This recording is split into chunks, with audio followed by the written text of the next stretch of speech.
प्यारे साथी नमस्कार, कैसे हैं आप सभी। आशा करता हूं बहुत अच्छे होंगे, शानदार, जबरदस्त, जिंदाबाद होंगे। और प्यारे बच्चे, ये मैं विश्वास के साथ कह सकता हूं कि जो आप लोगों को अवसर बैच में अवसर मिला है, आप इसे निसंकोच ऐसे ही नहीं जाने देंगे। प्यारे दोस्त, ये वो मौका है जब सभी विरोधियों के मुंह पर आप लोगों को ताला लगाना है। जो लोग कहते हैं तू नहीं कर सकता, उनसे कहलवाना है कि हमें तुम पर पहले से भरोसा था। और ये कौन कर सकता है? ये केवल आप लोग कर सकते हैं। मैंने आपसे उस दिन कहा था और आज फिर से कह रहा हूं, जैसी शुरुआत होगी वैसा अंत होना चाहिए तुम्हारी ओर से।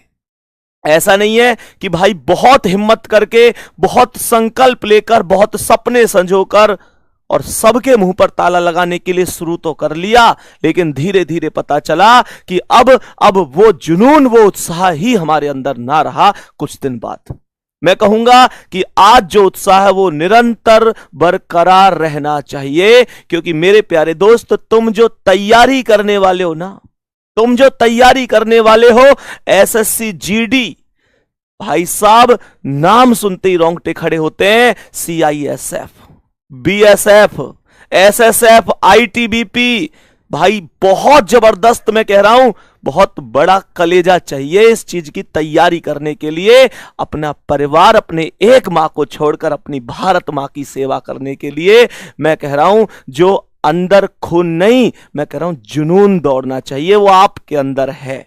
आपके सपने पूरे होंगे, ये वर्दी आपकी होगी निसंकोच। हम हमेशा कहते हैं, जब कभी किसी फौजी भाई से मिलते हैं, जब किसी एसएससी जीडी सेलेक्टेड बच्चे से मिलते हैं, तो सच में इस दिल को ऐसी फीलिंग मिलती है कि जैसे भगवान से मिल गए हों, क्योंकि आप ही वो लोग होने वाले हैं जो भारत माता की सेवा करने के लिए हम सबको मेरे प्यारे साथी सुरक्षित करने के लिए, हम सबका ध्यान रखने के लिए वहां बॉर्डर पर खड़े होंगे। और ये वर्दी पहनकर आप अपनी इस मां का नाम भी रोशन कर रहे होंगे और भारत मां का नाम भी रोशन कर रहे होंगे।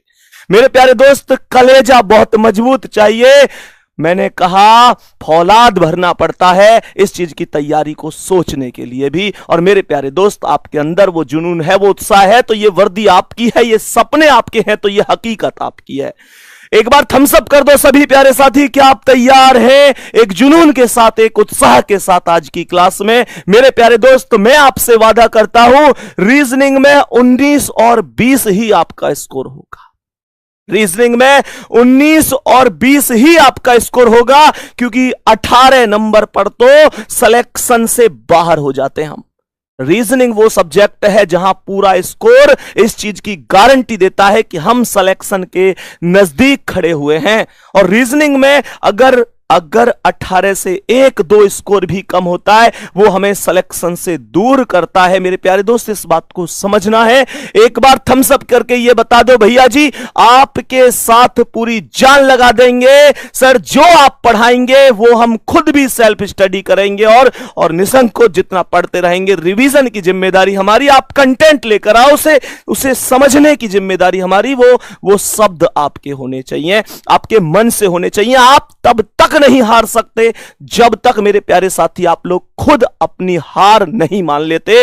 मन के हारे हार है, मन के जीते जीत। मान लिया हार गए और ठान लिया जीत गए, वो सच्चाई वाली बात तुम्हें साबित करनी होगी। मैं सीधा क्लास पर चलता हूं, उससे पहले आपको बता देता हूं 8 बजे आपकी मैथ की क्लास हो चुकी है साथी। रीजनिंग की क्लास अभी 10 बजे आप लोग मेरे साथ कर रहे हैं कि हिंदी और इंग्लिश दोनों चलेंगी। जो हिंदी में इंटरेस्टेड है वो हिंदी पढ़ेंगे, जो इंग्लिश में है वो इंग्लिश पढ़ेंगे। आपकी 12 बजे से पॉलिटी हिस्ट्री में से अभी एक सब्जेक्ट चलेगा, एक उसे खत्म होने के बाद हो जाएगा। सेम 4 बजे ज्योग्राफी, इकोनॉमिक्स, 5 बजे साइंस। और मेरे प्यारे साथी स्टैटिक जीके आपको अगले बैच में पूरी तरीके से, बेहतरीन तरीके से याद करा दी जाएगी, ये प्रॉमिस है आपसे।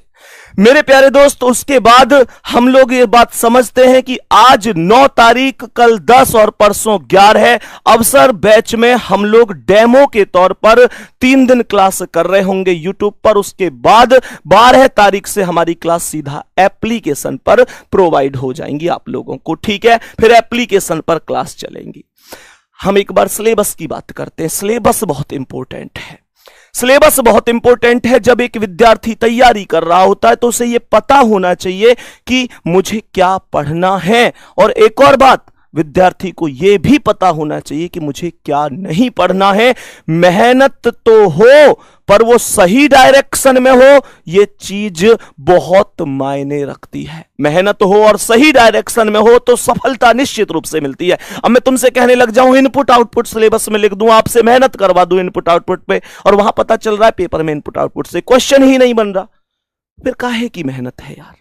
मैं डिसीजन मेकिंग पढ़ा दूं, भाई रीजनिंग के पार्ट है, ये टॉपिक है, पर उनकी यहां जरूरत नहीं। एसएससी नहीं पूछती उनको।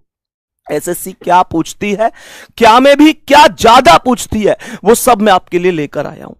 मेरे प्यारे साथी, समझने की कोशिश करना। सबसे पहले आप क्लासिफिकेशन टॉपिक देख रहे हैं, बहुत ज्यादा इंपॉर्टेंट नहीं है। जो ज्यादा इंपॉर्टेंट है वो मैंने ब्रैकेट में आईएमपी इंपॉर्टेंट लिख रखा है। ये नहीं कहा मैंने क्या कहा, मैंने ये नहीं कहा कि मेरे प्यारे साथी, मैंने कहा बहुत इंपॉर्टेंट नहीं है, लेकिन यहां लिखा हुआ है तो पढ़ना है, क्योंकि हर शिफ्ट में क्वेश्चन नहीं बनता, पर किसी किसी शिफ्ट में क्वेश्चन बनता है। और जिन पर मैंने इंपॉर्टेंट लिखा है वो इस बात की गारंटी देते हैं कि वहां हर एक शिफ्ट में आपका क्वेश्चन बनता है। मेरे प्यारे दोस्त, डायरेक्शन से क्वेश्चन बनता है, 1 से 2 क्वेश्चन। यहां पर स्लॉग्स की बात करूं, ये वेरी वेरी इंपॉर्टेंट है। ऐसी जीडी की कोई शिफ्ट नहीं मिलेगी, पिछली कोई शिफ्ट उठा के देख लो जिसमें यहां से क्वेश्चन नहीं बनता है। मैंने कहा आप लोग आगे बढ़ेंगे वेन डायग्राम से, क्वेश्चन मैंने इंपॉर्टेंट लिखा है, लेकिन 70% शिफ्ट में आता है, 30% शिफ्ट में यहां से क्वेश्चन नहीं आता है। मैथमेटिकल ऑपरेशन हर एक शिफ्ट में आता है भाई साहब, हर एक शिफ्ट में मैथमेटिकल ऑपरेशन आता है। आगे बढ़ जाते हैं। ब्लड रिलेशन की बात करता हूं, इंपॉर्टेंट है, लगभग 90% शिफ्ट में पूछा जाता है, 10% शिफ्ट की बात नहीं कर सकता। मैंने कहा सिमिलर सेट इंपॉर्टेंट है, लगभग 98% शिफ्ट में पूछा जा सकता है। सही है मेरे प्यारे साथी। एनालॉजी टेस्ट की बात करता हूं तो इंपॉर्टेंट है, बहुत ज्यादा इंपॉर्टेंट है। सीरीज बहुत ज्यादा इंपॉर्टेंट है, इसका पूरा 100% खेल होता है, पूरा 100% खेल होता है, ध्यान से समझना।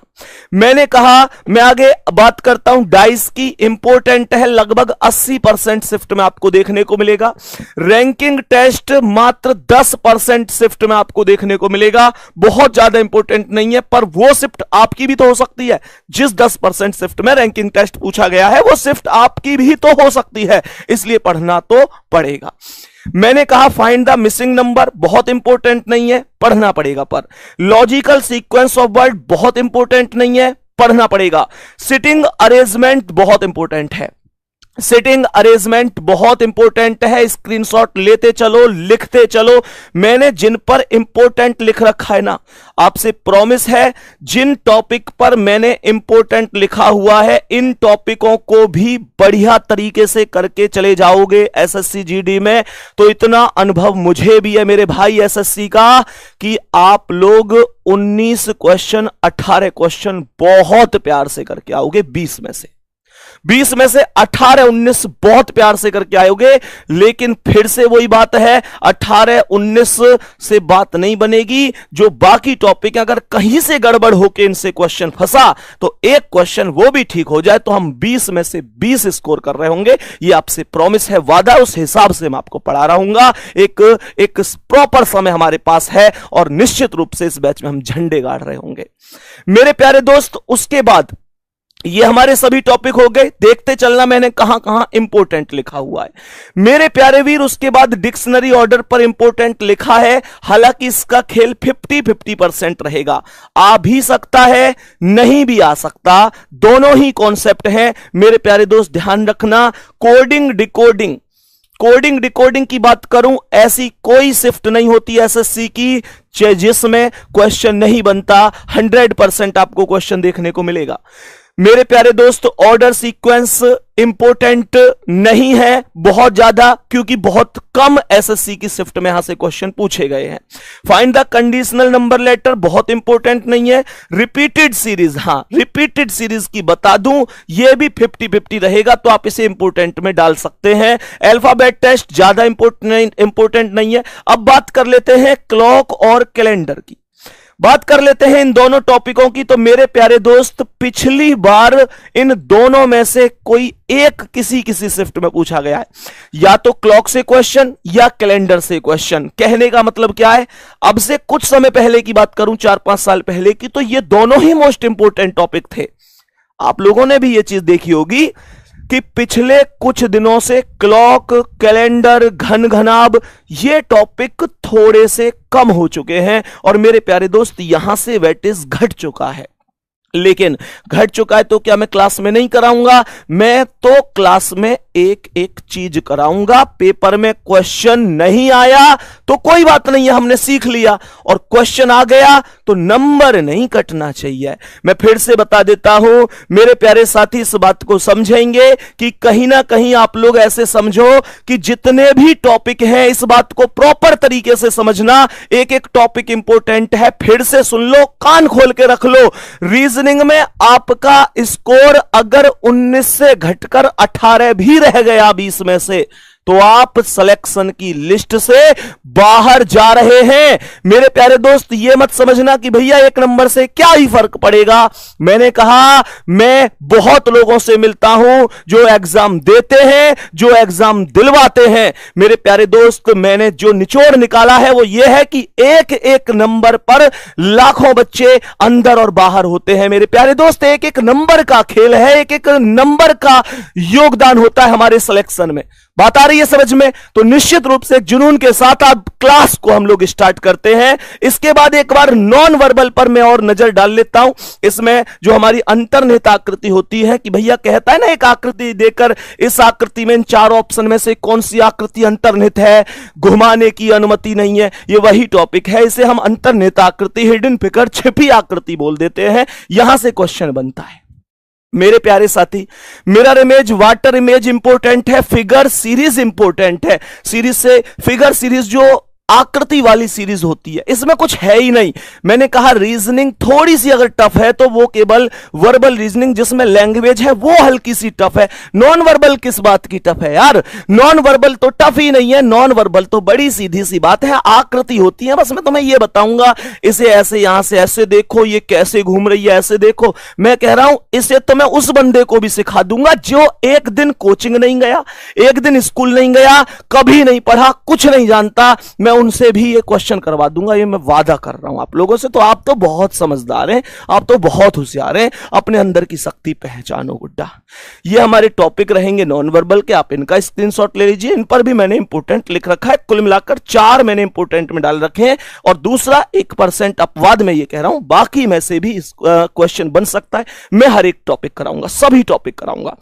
तो मैं आप लोगों को 22 टॉपिक ये हैं और 8 टॉपिक ये हैं, लगभग 30 टॉपिक इस बैच के अंदर कराने वाला हूं। और अब हम करते हैं एक बेहतरीन सी शुरुआत माता सरस्वती को प्रणाम करते हुए, क्योंकि प्यारे बच्चे, जहां पर बात हो रही होगी नौकरी की, जहां पर बात हो रही होगी ज्ञान की, जहां पर बात हो रही होगी बुद्धि की, मेरे प्यारे दोस्त, सबसे पहले अगर कोई याद आते हैं तो माता शारदे, इनको प्रणाम करते हुए हम आज के सेशन को शुरू करते हैं।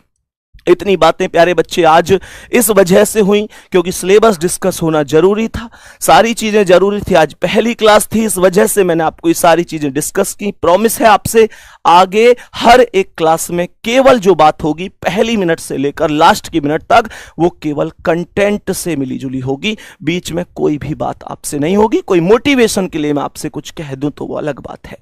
अब हम लोग चलते हैं आज की क्लास पर। डाइस हमारा टॉपिक है।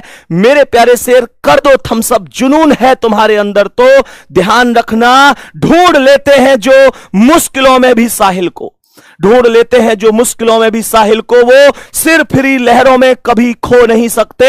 और जो कहते हैं तुम कुछ नहीं कर सकते, उनसे कह दो तेरा वजूद है क्या, हमें 7 समुंदर भी डुबो नहीं सकते। अब आ जाओ एक बार, डाइस क्या है। धीरे धीरे हर चीज को समझते चलना, नियमों को बहुत ही शानदार तरीके से पढ़ने की कोशिश करना। सबसे पहले यहां पर एक इंपॉर्टेंट पॉइंट है कि पासा घन या घनाभ की आकृति का होता है। क्या बोला?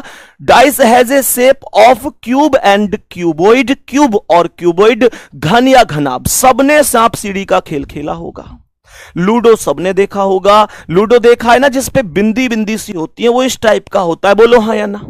बोलो हाँ या ना। मैंने कहा इस प्रकार सा एक सांप सीढ़ी में लूडो होता है जिसे हम लोग डाइस कहते हैं। मेरे प्यारे दोस्त, इसमें इंपॉर्टेंट बात है कि इसकी 6 सतह होती हैं। कैसे कैसे होती हैं, क्यों होती हैं, वो मैं तुम्हें हर चीज बताऊंगा। आप पहली बार भी रीजनिंग पढ़ रहे हैं, आप रीजनिंग का आर भी नहीं जानते, इस बैच के बाद जो टॉपिक खत्म होगा आप उसमें महारत हासिल करेंगे। ये तुम्हारे भाई का वादा है, तुम्हारे टीचर का वादा है। मैंने आप लोगों से कहा कि लेकिन एक समय में केवल 3 ही सतह दिखाई देती हैं। ये क्या दो बात निकल के आई? पासे में कुल होती तो 6 सतह है, पासे में होती तो कुल 6 सतह है, बट एक बार में 3 सतह दिखाई देती हैं। इसका कारण क्या है वो भी मैं आपको सिखाऊंगा। मैंने आप लोगों से बोला यहां पर जबकि 3 सतह छिपी हुई होती है। भाई सही बात है, जब 6 टोटल सतह हैं, 3 सतह दिख रही हैं, तो इसका मतलब 3 ऐसी हैं जो नहीं दिख रही हैं। तो वो कैसी हो गई? वो अंतर्निहित हो गई, वो छिपी हुई हो गई, वो गायब हो गई। वो कहां है? वो पीछे की साइड है। समझो ध्यान से।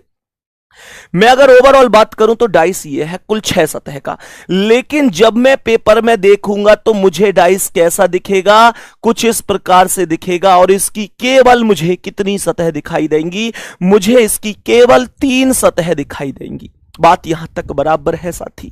मुझे इसकी केवल 3 सतह दिखाई देंगी, और जो बाकी 3 है वो कहां है? खुद सोचो। ये जिस पर टिका हुआ है, जिस पर टिका हुआ है वो भी तो एक सतह होगी मेरे प्यारे दोस्त। अगर ये फ्रंट है तो इसके बैक भी तो होगी, अगर ये राइट है तो इसकी लेफ्ट भी तो होगी। वो दूसरी साइड है जो मुझे दिखाई नहीं दे रही है। यहां तक कोई दिक्कत नहीं है। इस पेज से पूरे से ओवरऑल हमने बस 3 बातें सीखी। पहली बात, क्लास में ही समझते चलना है। पहली बात हमने क्या सीखी? पहली बात सीखी कि डाइस का जो आकार होता है वो घन घनाभ की स्थिति का होगा। सांप सीढ़ी हमने खूब देखा है, वो एक डाइस की स्थिति हो गई। दूसरी बात मैंने आपको सिखाई, डाइस में कुल 6 सतह होती हैं। और तीसरी बात बताई, भैया जी पेपर में केवल 3 दिखती है, पेपर में 6 नहीं दिखती है, पेपर में केवल 3 सतह दिखाई देती है। दोनों बातें एक बार, तीनों बातें एकदम ओके हैं। चलो, हम अगर इतनी बात समझ चुके हैं तो नेक्स्ट स्टेप पर बढ़ते हैं कि पासे की कुल 6 सतह निम्न प्रकार होती हैं।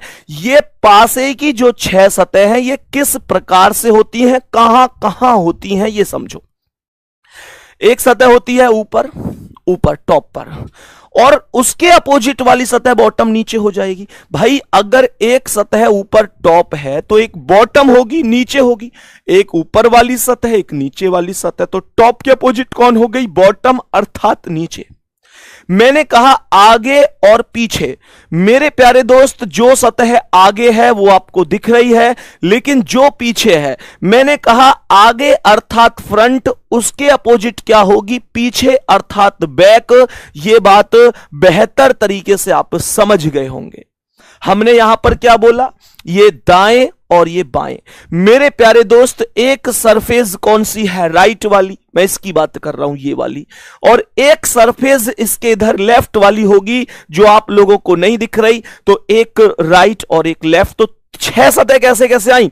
ऊपर नीचे, आगे पीछे, दाएं बाएं। भाई सीधी सी बात है, top bottom, front back, right left, कहानी खत्म। यहां के बाद अगले स्टेप पर चलते हैं, नेक्स्ट स्टेप पर चलते हैं। अब समझना मेरे प्यारे दोस्त, अब यहां से इस पॉइंट को तो मैं अभी अभी पढ़ के आया हूं, लेकिन ये एक ऐसा पॉइंट है जो आपको हमेशा ध्यान रखना है।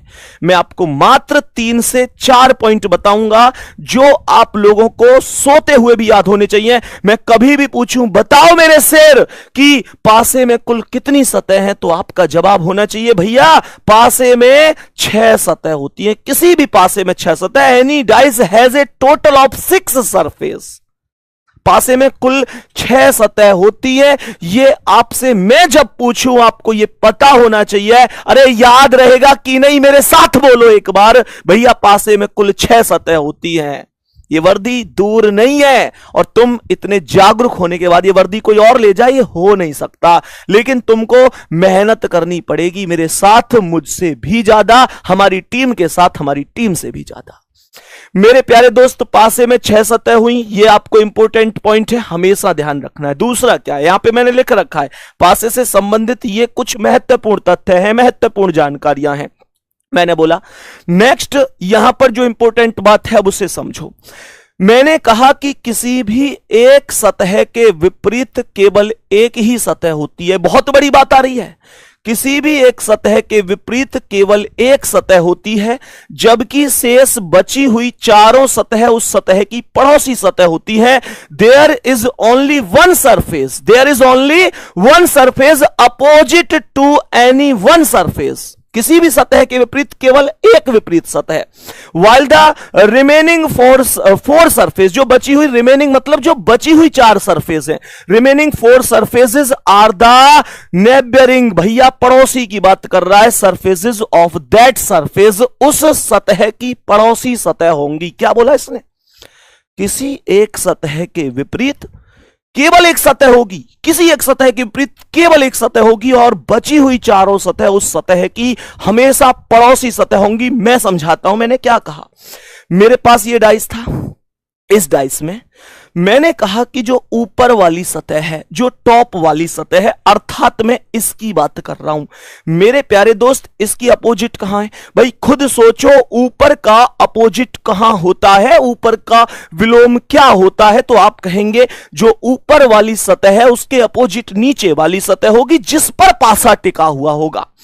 ऊपर वाली सतह के अपोजिट नीचे वाली सतह हो गई, इस बात में कोई दिक्कत नहीं है, कोई परेशानी नहीं है। बात यहां पर यह निकल कर आ रही है कि किसी एक सतह के ऊपर, मतलब किसी एक सतह के विपरीत केवल एक सतह होती है। इसका मतलब जो ऊपर वाली सतह उसके विपरीत केवल एक, अर्थात नीचे वाली सतह हो गई। ये चारों क्या हैं भाई साहब, ये चारों क्या हैं? इंपॉर्टेंट तथ्य ये निकल के आ रहा है, जो बची हुई है ऊपर वाली के अपोजिट है नीचे वाली। लेकिन ऊपर वाली के रिगार्डिंग अगर मैं आगे देखूं, पीछे देखूं, दाएं देखूं, बाएं देखूं, ये क्या है? तो मेरे प्यारे दोस्त, इसने खुद बोला है यहां पर कि भैया सीधी सी बात है, शेष बची हुई चारों सतह उस सतह की पड़ोसी सतह होती है, पड़ोसी सतह होती है। बात समझ में आ रही है? तो ये ऊपर वाली के अपोजिट तो नीचे हो गई, और आगे पीछे दाएं बाएं ये सब की सब उसकी पड़ोसी सतह हो गई। इसका मतलब ये हुआ कि एक सतह के विपरीत मैक्सिमम एक ही सतह विपरीत हो सकती है। बाकी जो 4 सतह बची हैं उनमें से कोई भी सिंगल सतह फिर से विपरीत नहीं हो सकती, वो पड़ोसी सतह बनेंगी। ये बात हमें ध्यान रखनी है, ठीक है? बहुत शानदार। अब गौर से सुनना। अब हमने कहा भाई गौर से सुनो, 2 पॉइंट यहां तक क्लियर हुए हैं। नेक्स्ट पॉइंट क्या है, इसे समझते चलो। नेक्स्ट पॉइंट क्या है, इसने कहा कि पासे में कभी भी 2 विपरीत सतह ना तो एक साथ दिखाई देती हैं, ना ही एक साथ छिपती हैं। ये वो पॉइंट है गुड्डा जिस पर डाइस का 70% कॉन्सेप्ट टिका हुआ है। मैं आपसे प्रॉमिस कर रहा हूं, open dice to close dice और close dice to open dice जब क्वेश्चन शुरू होंगे, अगर आपको यह नियम पता होगा, इस नियम के माध्यम से मैं आपका 70% डाइस समाप्त करा दूंगा। और इस नियम में कुछ नहीं है, बस यूं ही तो कह रहा है, 2 विपरीत ना एक संग दिखे करें, ना एक संग छिपे करें। 2 opposite numbers can never be seen together and can never be hidden together in any dice. नंबरों की बात करें, चाहे किसी की बात करें, मैं 100% कह सकता हूं, 2 opposite surfaces can never be seen together and can never be hidden together in any dice। 2 विपरीत सतह ना तो कभी एक साथ दिखती हैं और ना कभी एक साथ छिपती हैं। आप ऐसे सोचो, मुझे ये बताओ, एक नॉर्मल सा कॉन्सेप्ट बताओ, मेरे हाथ की ये वाली सतह तुमको दिखाई दे रही है कि नहीं? मेरे हाथ की ये वाली सतह दिख रही है? बोलो हाँ, अरे हाँ बोलो हाँ या ना है। मुझे ये बताओ, क्या मेरे हाथ की सतह की अपोजिट सतह तुमको दिख रही है? भैया क्या पीछे वाली सतह दिख रही है तुमको? नहीं दिख रही। पीछे वाली सतह देखोगे, देखो जैसे ही मैं पीछे वाली सतह घुमाऊंगा, मैंने हाथ घुमाया, पीछे वाली सतह आपको दिखी, लेकिन जो अभी तक दिख रही थी वो सतह आपको नहीं दिखेगी। अब वो सतह आपको नहीं दिखेगी। मेरे प्यारे दोस्त, अब जो सतह दिख रही है, क्या उसके अपोजिट ये वाली सतह है? हां जी, क्या वो दिखी? क्या अब पीछे वाली दिख रही है? पीछे वाली देखो। क्या अब जो दिख रही थी पहले आगे वाली सतह, वो दिख रही है? नहीं। वो कब दिखेगी? जब पीछे वाली नहीं दिखेगी। इसमें कोई भी स्थिति ऐसी नहीं बन सकती कि मैं आगे वाली सतह और पीछे वाली सतह दोनों को एक साथ ऐसे आपके सामने उपस्थित कर दूं कि आप दोनों देख पाए। उसके लिए मुझे सर्जरी करानी पड़ेगी इसकी। और हाथ की सर्जरी तो ठीक है भाई, डाइस तो टूट ही जाएगा। इस बात को समझो, ये इंपॉर्टेंट पॉइंट है, हमेशा ध्यान रखना। पासे में कभी भी ऐसा नहीं हो सकता कि दो विपरीत सतह या तो एक साथ दिख जाएं या एक साथ छिप जाएं। इस बात को बहुत बढ़िया तरीके से दिमाग में रखना, ठीक है। नेक्स्ट, आगे बढ़ते हैं। अब एक बार बहुत इंपॉर्टेंट पॉइंट है, ये भी बहुत अच्छी तरीके से समझना। यहां पर क्वेश्चन ने कहा है कोई भी अंक आदि एक से ज्यादा बार किसी सतह पर नहीं आ सकता। No number etc. ईटीसी का मतलब अंक आ जाओ, कलर आ जाओ, चिन्ह आ जाओ, अल्फाबेट आ जाओ, कोई भी आ जाओ। हमने क्वेश्चन बोला no number ETC can appears on any surfaces more than once. एक बार के ज्यादा नहीं आ सकता मेरे प्यारे दोस्त। मैक्सिमम एक बार ही कोई अंक किसी सतह पर आ सकता है, उससे ज्यादा कभी नहीं। क्या बोला इसने? अर्थात पासे में कुल 6 सतहों में से कोई भी सतह दोहराई नहीं जाती है। That is out of the total 6 surfaces in the dice none of the surfaces is repeated. कभी रिपीट नहीं होती है, कभी रिपीट नहीं होती है। इस बात को आप लोग प्रॉपर समझ रहे होंगे। मेरे कहने का अर्थ क्या है उसे समझो। मानकर चलो कि मैंने यहां पर एक डाइस बनाया, एज ए एग्जाम्पल के लिए मैं आप लोगों को समझाना चाह रहा हूं। मैंने यहां पर एक डाइस बना दिया, इसमें 6 सतह हैं। मैंने यहां पर लिख दिया 2 नंबर, ठीक है। मैंने सबसे ऊपर वाली सतह पर 2 नंबर लिख दिया। अब अगर मेरे प्यारे वीरों आपको यह लगता है कि ये 2 नंबर किसी दूसरी सतह पर भी रिपीट हो सकता है, मेरे कहने का अर्थ सुनना। ये 2 नंबर मैंने सबसे ऊपर लिखा है, टोटल 6 सतह होती हैं। 2 नंबर को मैंने ऊपर वाली सतह पर लिख दिया है, तो अभी बची हुई सतह की संख्या कितनी है? 5 है। ये 2 नंबर बची हुई 5 सतहों में से किसी भी सतह पर किसी भी कीमत में रिपीट नहीं हो सकता। अगर 2 एक बार आ चुका है तो यह कभी भी पॉसिबल नहीं है कि मैं 2 को यहां भी रख दूं, पॉसिबल नहीं है। मैं 2 को यहां रख दूं, पॉसिबल नहीं है। मैं 2 को यहां रख दूं, पॉसिबल नहीं है। नंबर कभी रिपीट नहीं होता है। मैंने कहा नंबर रिपीट कभी भी नहीं होता है, यह बात आप लोगों को ध्यान रखनी है। नंबर का एग्जाम्पल दिया है। रिपीट की बात करूं तो रिपीट नंबर के अलावा चाहे कोई अक्षर हो, चाहे कोई कलर हो, चाहे कोई लेटर हो, कोई भी चीज दुनिया की जो डाइस में है रिपीट नहीं हो सकती। बोल दो एक बार, यहां तक कॉन्सेप्ट सब कुछ समझ में आए हैं या नहीं आए हैं? यहां तक मैंने आपको गिनी चुनी बातें बताई हैं। अब सुनते हैं अगले कॉन्सेप्ट पर। अब नेक्स्ट कॉन्सेप्ट पर चलते हैं। अब यहां से एक सवाल उठता है, how many types of dice? Then we can say there are 2 types in any dice. हम क्या बोलेंगे? मतलब ऐसे समझो, वो कहता है how many types of dice? पासे के कुल कितने प्रकार हैं? मेरे प्यारे दोस्त क्या बोला? पासे के कुल 2 प्रकार हैं। There are 2 type of dice. मैंने कहा पासे के कुल 2 प्रकार होते हैं। पासे के प्रकार की संख्या क्या है? पासे के प्रकार की संख्या है 2। अब ध्यान से सुनना, कौन कौन से होते हैं, क्या क्या उनके नाम होते हैं। हम लोगों ने यह पढ़ा है साधारण पासा, मानक पासा, पर उनका कभी कभी नाम बदल दिया जाता है। हालांकि मानक पासे को तो मानक पासे ही बोलेगा, मैक्सिमम कभी कभी विशिष्ट पासा भी बोल देता है, विशिष्ट पासा बोल देता है। क्वेश्चनों के तौर पर मैं तुम्हें वो प्रत्येक चीज सिखाता हुआ चलूंगा, ये मेरा प्रॉमिस है आपसे। अब मैंने क्या कहा?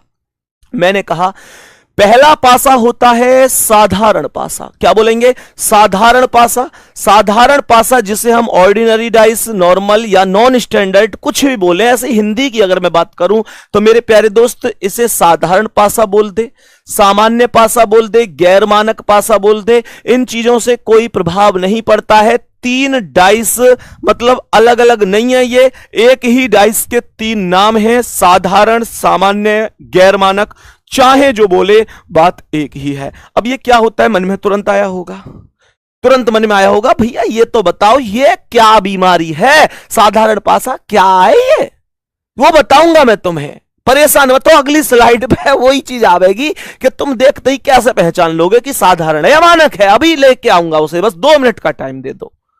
मैंने कहा साधारण पासा, सामान्य, गैर मानक एक ही बात है। और दूसरा क्या है, दूसरा होता है मानक पासा, जिसे हम स्टैंडर्डाइज के नाम से जानते हैं। स्टैंडर्डाइज ऐसे लग रहा है ना, सोचते ही स्टैंडर्ड हो भाई साहब, ये शब्द ऐसे दिखा दे अमीरी की सी फीलिंग लेके आवे। स्टैंडर्ड खाना, होटल स्टैंडर्ड, आदमी स्टैंडर्ड, यहां डाइस भी स्टैंडर्ड है आएगा। अभी मैं इसी कॉन्सेप्ट पर चल रहा हूं कि आइए अब दोनों पासों के अंतर को समझते हैं। Let us know understand the different between normal dice and standard dice. दोनों पासों के अंतर को समझते हैं मेरे प्यारे साथी, ठीक है। चलो बढ़ते हैं, एक बार आ जाओ, नेक्स्ट क्या है ये। सबसे पहले आपको पहली स्लाइड पर लिखा होगा साधारण पासा। सबसे पहले पहली स्लाइड पर आपको दिखेगा साधारण पासा। ये साधारण अर्थात सामान्य पासा क्या है, कैसे है, ध्यान से सुनो। सबसे पहले मुझे एक बात बताओ, जो आपको ये 3, 4 और 5 अंक दिखाई दे रहे हैं, ये जो आपको 3, 4 और 5 अंक दिखाई दे रहे हैं, क्या इनमें से कोई सा भी अंक ऐसा है जो किसी पासे के अपोजिट हो सकता है? क्या इनमें से कोई सा भी अंक ऐसा है जो किसी भी पासे के आपस में अपोजिट हो सकता है? ये 3, 4 और 5 में कोई भी आपस में अपोजिट नहीं है। ये तीनों नंबर एक दूसरे के पड़ोसी नंबर हैं, निकटवर्ती सतह हैं, क्योंकि अगर विपरीत होते तो विपरीत तो कभी भी एक साथ दिखाई ही नहीं देता, और ये एक साथ दिख रहे हैं, इसका मतलब ये विपरीत नहीं है, ये निकटवर्ती है, ये पड़ोसी हैं। समझ में आई? और यहां पर इसने क्या बोला है, यदि किन्हीं दो पड़ोसी सतहों का योग 7 है। मैंने आपसे बोला if the sum of any two neighbouring surfaces is 7, यदि किन्हीं दो निकटवर्ती सतहों का योग 7 है, then we call it normal dice, तब हम इसे साधारण पासा कहते हैं। उदाहरण के तौर पर समझो, ये 3 और 4 का योग कितना है, 7 है, तो इसे डिसाइड कर दो कि भैया जी ये साधारण पासा है। इसे तुरंत डिसाइड कर दो, ये साधारण पासा होगा। जैसे मैं जस्ट एक एग्जाम्पल के तौर पर समझने की कोशिश करता हूं कि यहां पर 1 लिखूं, यहां 2 लिखूं, यहां 5 लिखूं, ये कैसा पासा है? तुम लोग कहोगे भैया ये साधारण पासा है। क्यों? क्योंकि 5 और 2 7 बन रहा है, 5 और 2 7 बन रहा है। मैं यहां पर एक डाइस और बना दूं, मैं यहां पर लिख दूं 4, 6 और 1, ये कैसा पासा है? तुम कहोगे 6 और 1 7, ये साधारण पासा है। कहने का मतलब ये है मेरे दोस्तों, जब जब तुम्हारी दोनों आंखों को 2 नंबर ऐसे दिखाई दे जिनका कुल योग 7 बन जाए, तुरंत डिक्लेयर कर दो कि यह साधारण पासा है। साधारण पासा को पहचानना आ चुका है कि नहीं? थम्स अप करके बताओ। ये थम्स अप जरूर मांगूंगा मैं तुमसे बीच बीच में, क्योंकि मेरी बात तुम्हारे यहां तक फिट हो रही है कि नहीं, मेरे पास इस चीज का ये प्रूफ भी तो होना चाहिए। और तुम्हारे थम्स अप ना आने का मतलब है मैं दोबारा समझाऊंगा, मैं 10 बार समझाऊंगा, क्योंकि अगर ठाना है कि तुमको वर्दी दिलानी है,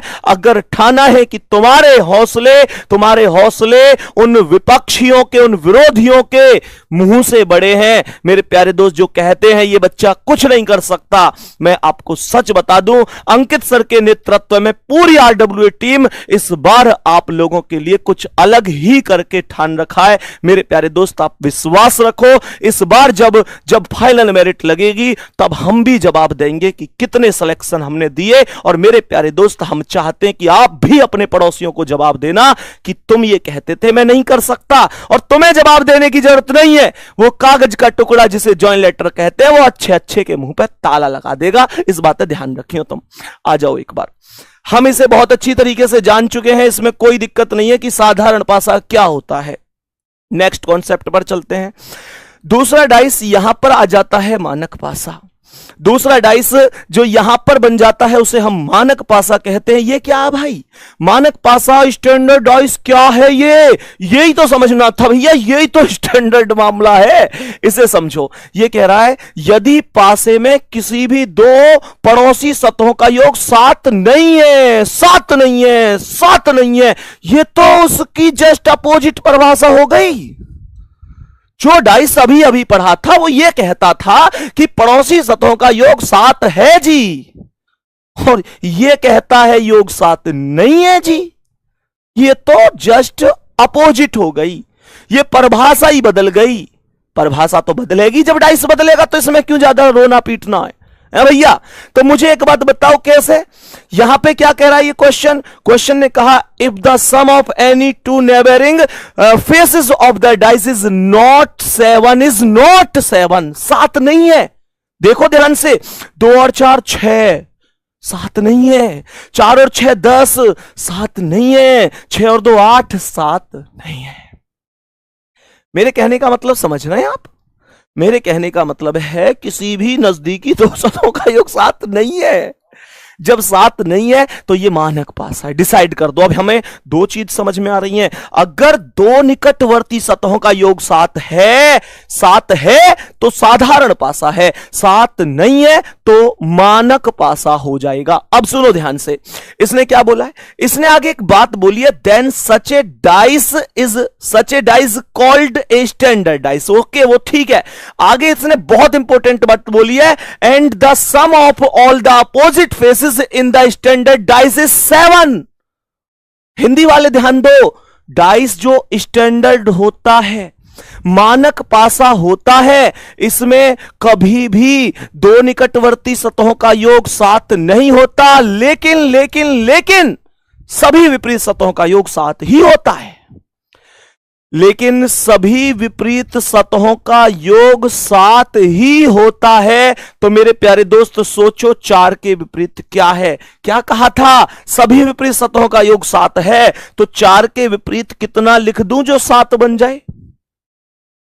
सोचो, 4 के विपरीत कितना लिख दूं जो 7 बन जाए? भैया 3 लिख दो ना। बोलो, 2 के विपरीत कितना लिख दूं जो 7 बन जाए? भैया 5 लिख दो ना। 1 के विपरीत कितना लिख दूं जो 7 बन जाए? 6 लिख दो ना। ये देखो, 4 और 3 7, 2 5 7, 1 6 7। तुम कहोगे ये यहां दिखाई तो देना रहे जी विपरीत। भैया विपरीत दिखे थोड़ा ही है, ये तो महसूस करी जाए। जैसे कि तुम प्यार समझते हो ना, महसूस होता है, एक एहसास है, एक एहसास है ना? ऐसे ही समझो। अब आ रही होगी तुम्हारी समझ में, मैं जानू तुम्हें कैसे समझानी है। प्यार, मुस्कुराहट और लास्ट में धोखा ये तो भाई समझ जल्दी हमें। सुनो ध्यान से। तो मैंने क्या कहा, ये केवल महसूस करने लायक बात है। सोचो, 2 के अपोजिट 5 होगा, 3 के अपोजिट 4 होगा, 1 के अपोजिट 6 होगा। यही कॉन्सेप्ट है, यही सच्चाई है। आगे बढ़ जाऊं मैं अब नेक्स्ट क्वेश्चन पे। यहां तक ऐसे कितने मेरे प्यारे वीर हैं जिन्हें इतनी सी दिक्कत ना? भैया हमें कोई दिक्कत ना है, सब चीज प्रॉपर बेहतरीन तरीका से आ रही है समझ में। अब आगे बढ़ जाओ, नेक्स्ट क्वेश्चन पे आ जाओ। हां, अब यहां पे एक जो बहुत इंपॉर्टेंट बात है वो मुझे आपको बतानी है। एक्चुअल में बच्चा कंफ्यूज कब हो जाए। जैसे बच्चा सोचेगा, यार भैया ने एक बात बताई, टीचर ने, मास्टर ने, कि जी अगर 2 टोटल सतह के योग 7 बन जाए तो बहुत बढ़िया है, ना बने तो मानक है। लेकिन मान के चलो हम 7 जैसे लॉजिक पे ही ना जा पावे, हमें लेटर ही नंबर ही ना मिले, हमें मिल जाए ए, हमें मिल जाए बी, हमें मिल जाए सी। अगर हमें यह वाला कॉन्सेप्ट मिल जाए कि यहां पर ए है, यहां पर बी है, यहां पर सी है, तो मैं अब कैसे करूं भाई साहब? यहां तो मैं जोड़ नहीं सकता। तो बच्चा इतना खिलाड़ी हो गया कि अरे क्या हो, अगर नंबर ना है तो मैं ए पे 1 मान लूंगा, बी पे 2 मान लूंगा, सी पे 3 मान लूंगा। ऐसे मान ले बालक। भाई देखो, तोड़ तो तुम्हारो ना, तुम मान तो कैसे हो? अब यहां पे हिसाब कैसे लगाओगे? 1 और 2 3, 2 और 3 5, 3 और 1 4, कहीं भी 7 नहीं है। तो तुरंत कैसे डिसाइड कर देते हो? मानक पासा हो गया जी। खामोखा मानक पासा नहीं है ये तुमसे कौन ने कही कि तुम 1 2 3 मानी हो? और सोचो, तुमने ऐसे तो 1 2 3 यहां मान लिया, कल को मान के चलो ऐसी स्थिति बन जाए कि यहां पे यहां पे जो है स्टार लगा दे, यहां पे ट्राइंगल लिख दे, यहां हैज लिख दे। अब कैसे करोगे तुम? अब 1 2 3 कैसे मानोगे? चलो यहां तो तुम्हें प्लेस वैल्यू याद थी, यहां कैसे मानोगे? नहीं मान पाओगे ना। कल को अगर मान के चलो ये यहां पे यूं लिख दे, ये रेड यानी लाल है, ये हरा है, ये सफेद है, भैया कैसे मानोगे तुम इन्हें? नहीं मान पाओगे। इसका मतलब क्या है? इसका मतलब यह हुआ कि ऊपर सीधी सी बात लिखी है, जब कभी भी अंकों के और बिंदुओं के अतिरिक्त अंक काउंटेबल है, अंक काउंटेबल है। अंक तो सीधी सी बात है, काउंटेबल क्या है? 4 लिख रही है तो 4 सीधी सीधी दिख रही है, 3 है तो 3 दिख तो रही है, 2 दिख तो रही है, 5 6 7 दिख तो रहे सब। अंक तो सीधा सीधा काउंटेबल है। और क्या बोला? बिंदुओं के अतिरिक्त। हां जी भाई साहब, बिंदु की बात यह है कि अगर यहां कल को 2 बिंदु आ जाएं तो मैं तो इन्हें गिन सकूं, ये 2 बिंदु है, खूब गिन सकूं मैं। ये यहां 1 बिंदु है जी, ये यहां 4 बिंदु है, खूब गिन सकूं मैं। लेकिन सवाल यह उठता है कि अंकों और बिंदुओं के अतिरिक्त कुछ भी आ जाए, यह कुछ भी क्या मामला है? चाहे तो चिन्ह आ जाए, चाहे तो कलर आ जाए, चाहे दुनिया का कोई और बवाल आ जाए, लेकिन वो सभी के सभी पासे इस स्थिति में सभी पासे सामान्य माने जाते हैं। बात आ रही है समझ में? तो इसका मतलब यह हुआ, जो ABCD वाला कॉन्सेप्ट है, जिस पे मैंने ABCD लिखी, वो कॉन्सेप्ट कौन सा है? वो कॉन्सेप्ट साधारण पासा है, उसे मानक पासा नहीं मानना, 1 2 3 नहीं लाना है। सीधा सा कॉन्सेप्ट है, whenever anything other than numbers and dots come up। कहने का मतलब नंबर और डॉट का मतलब बिंदुओं के अतिरिक्त। In this situation all the dice are considered normal dice, साधारण पासा। बोलेंगे क्या बात समझ में आ रही है? ऐसे कितने दोस्त हैं, सच सच बताना, जिनको अब तक मैंने जितना पढ़ाया है, जितना मैंने अब तक पढ़ाया है, वो हर चीज यहां तक छप चुकी है, दिल में उतर चुकी है। ऐसे प्यारे साथी कोई भी बिना थम्सअप के मत रहना, क्योंकि मैं उसी हिसाब से आगे अपना फ्लो स्टार्ट करूंगा। मैं केवल 10 सेकंड का टाइम दे रहा हूं आपको, 10 सेकंड का टाइम दे रहा हूं। बताओ एक बार, क्या सब कुछ ओके चल रहा है? बहुत शानदार, वेरी गुड मेरे शेर, वेरी गुड, बहुत बढ़िया। चलो इसका मतलब यहां तक ओके। नेक्स्ट क्वेश्चन तक चलते हैं, आज की क्लास का अगला। अब यहां से क्वेश्चन किस तरीके से पूछे जाएंगे, क्या कैटेगरी होती है, डाइस में क्या चीजें होती हैं। इसने बोला है कि साधारण पासे के आधार पर बनने वाले कुछ महत्वपूर्ण प्रकार, some important types made on any basis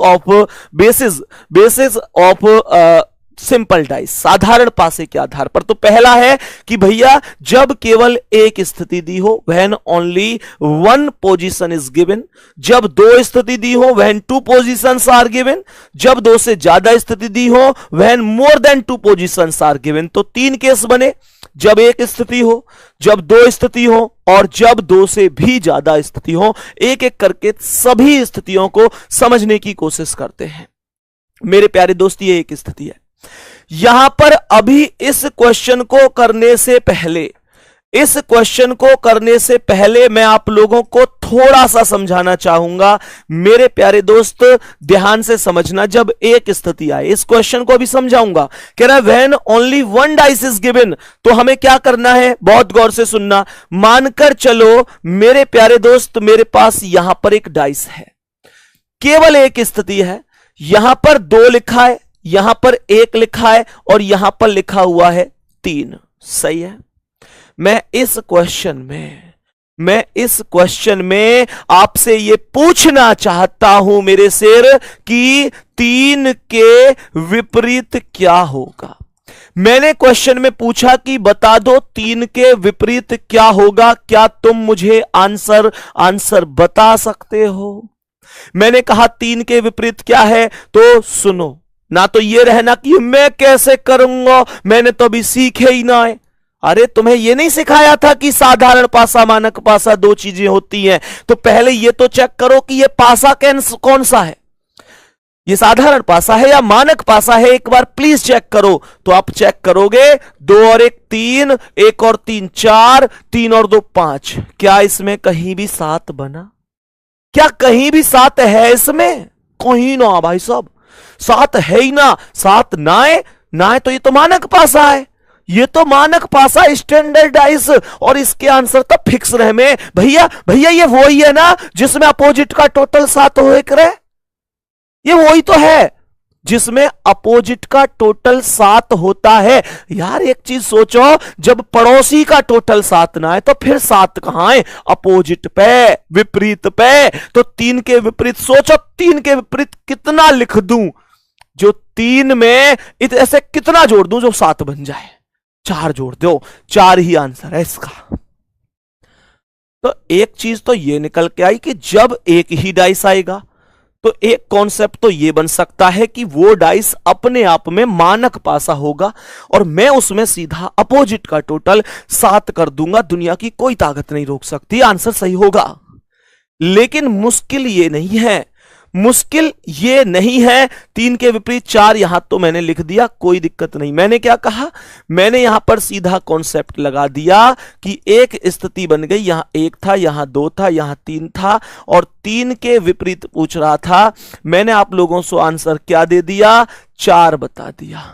ये बहुत बड़ी बात नहीं है, लेकिन अगर ऐसा हो जाए, अगर ऐसा हो जाए कि पासा मानक भी ना हो, पासा मानक भी ना हो। पासा को गौर से सुनना, मैंने पासा में क्या बोला? मैंने बोला 2 और 6 8। गौर से सुनो, 2 और 6 8, 6 और 5 11, 5 और 2 7। ओ भाई साहब, ये 5 और 2 7 इसने डिसाइड कर दी कि ये साधारण पासा है। इसने डिसाइड कर दिया कि यह साधारण पासा है। अब अगर यहां क्वेश्चन पूछा जाए कि बताओ 5 के विपरीत क्या होगा? 5 के विपरीत क्या होगा? जल्दी से बता सकते हो क्या आंसर? मेरे प्यारे साथी, क्या 5 के विपरीत बता सकते हो आंसर क्या होगा? तो ऐसे कॉन्सेप्ट पे क्या कर सकते हैं? ऑप्शन ध्यान से सुनो। मानकर चलो 5 के विपरीत पूछ रहा है और 4 ऑप्शन हमें ये दे दिए। हमसे यहां पर दे दिया 2 6 5 और यहां 3। बताओ सही आंसर क्या है? बताओ सही आंसर क्या है? तो भैया सीधी सी बात है, 5 के विपरीत खुद 5 तो हो नहीं सकता। मैंने ये बात पहले ही बताई, नंबर कभी रिपीट नहीं होता। अब दूसरी बात, मैंने कही 5 के विपरीत 6 हो सके। 6? यार कैसी बात कर रहे हो, विपरीत तो कभी साथ में दिखता ही नहीं है। मैंने कहा नहीं था, 2 opposite surfaces can never be seen together and can never be hidden together in any dice. 2 विपरीत सतह कभी भी एक साथ नहीं दिखती और कभी भी एक साथ नहीं छिपती। तो अगर 5 के विपरीत 6 होता तो ये एक साथ क्यों दिख रही हैं जी? तो 6 भी 9 है जी। क्या 2 हो सके? 2? यार 2 कैसा हो सके? 2 ना हो सके। क्यों? 2 पड़ोस में बैठा है तो विपरीत कैसे हो सके? तो कौन बचा? 3। यही आंसर बच गया।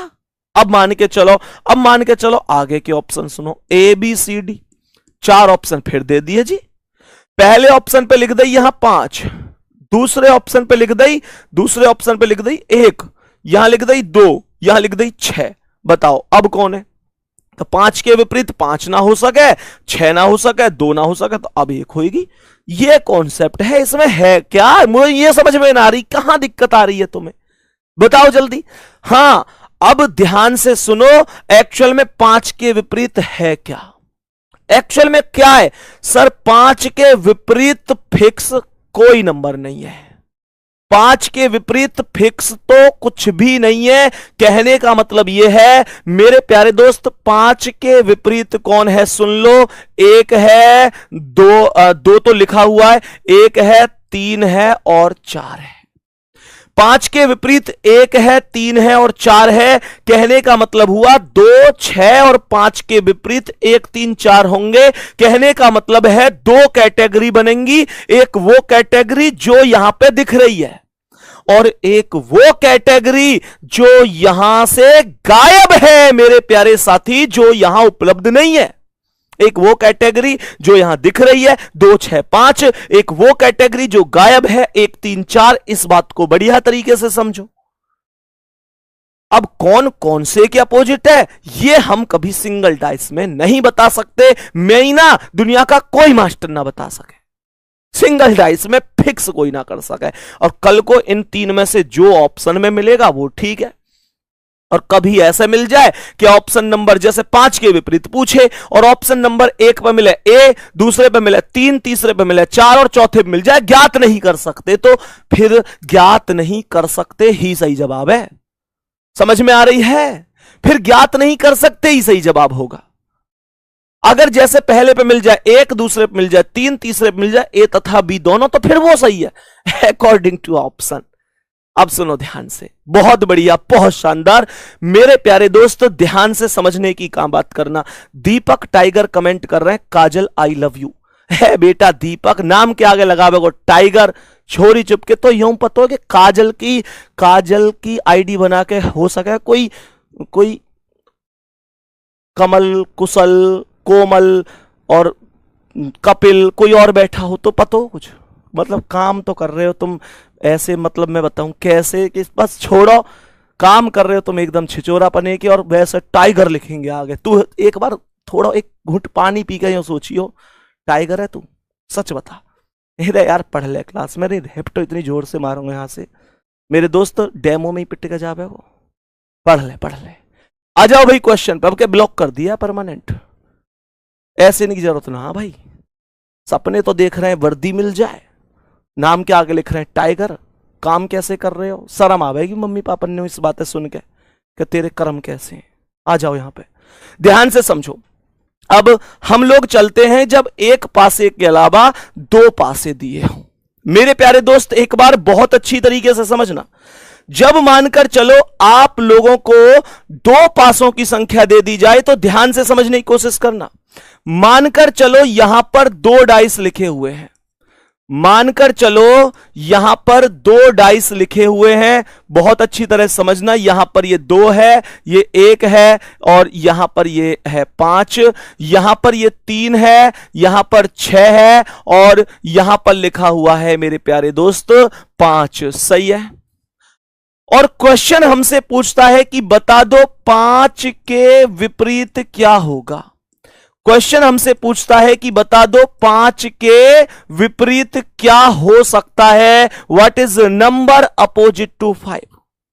What is number opposite to 5? ध्यान से समझना। यहां पर कुल मिलाकर 1 डाइस था, बढ़िया तरीके से समझ।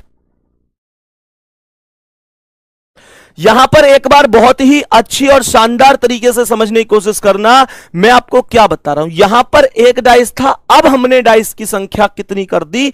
अब हमने टोटल डाइस की संख्या कर दी 2। तो मेरे प्यारे दोस्त ऐसे समझो 5 के विपरीत पूछ रहा है, तो इसमें 2 चीजों का हमें नियम लगाना है। 5 के विपरीत या तो आप लोग डिसाइड डायरेक्ट कर दो कि जो अंक दिखाई नहीं दे रहा है वो क्वेश्चन का आंसर है। कौन? 4 ही तो नहीं दिख रहा है। या फिर मैं आपको एक ब्रह्मास्त्र का नियम बता दूं जिससे आप कोई भी क्वेश्चन चुटकियों में कर सकते हैं।